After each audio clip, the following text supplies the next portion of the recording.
Yeah, I can do it. All right. So, give it up for your next poet, Shawn. Yeah, so. Positions, everyone.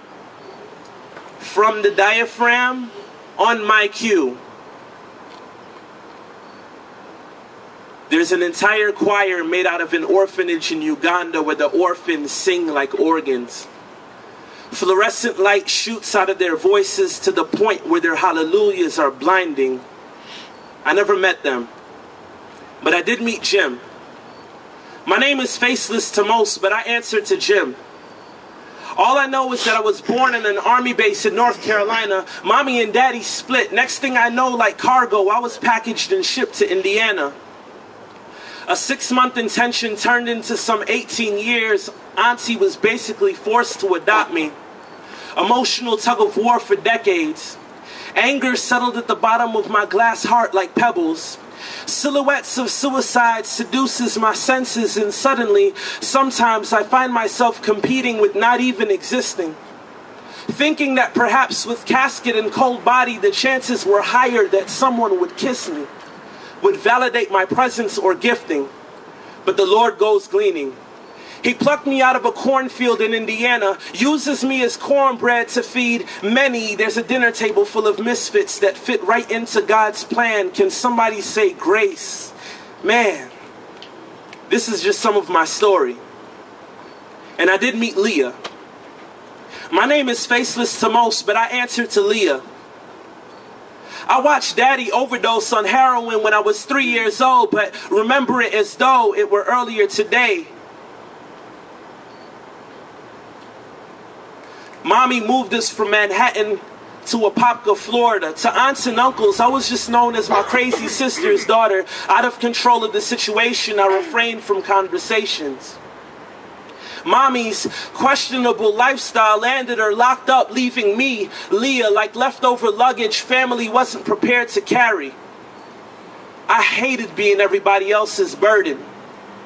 Tried to run away but got caught because they heard me in the kitchen. Guess I should have used pillowcases instead of plastic bags. I wasn't taken away. I was given to the system. My entire 6th grade year coming home to Great Oaks Village group home, not one soul came to visit this little girl, and there were always visitors. I inhaled rejection and exhaled hate, sorrow, and confusion like puffs of cigarettes. It wasn't good for me.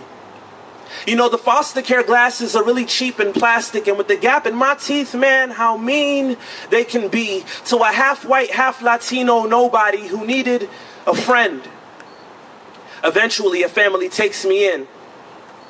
Gaining a new father but losing my natural mother in the same breath, from a jail cell staring into her beautiful eyes, now the color of HIV, she has to sign consent papers releasing responsibility. I watched her go from healthy to a skeleton in the blink of a lifetime. 12 years young, numb like Novocaine ran through my veins. From my brain on down, y'all, I'm still healing. My new daddy fixed computers as a hobby, and my brother was a genius. They spoke to me quite often of Jesus, so I picked up interest in both PCs and the gospel. I currently run and program computer systems at schools for a living. There must be a God who cares about children. This is just some of my story. For the 143 million worldwide left between the cracks of city streets and DCF, listen, keep your head up. There's an elephant in the sky, huge and has a great memory. You are not forgotten. You are remembered and revered. And on behalf of the 286 million or so parents unprepared, I apologize. I pray all stone hearts among you are broken by a rushing river of love from a family that never runs dry. In more ways than one, I wish upon you the blessings that come with being adopted.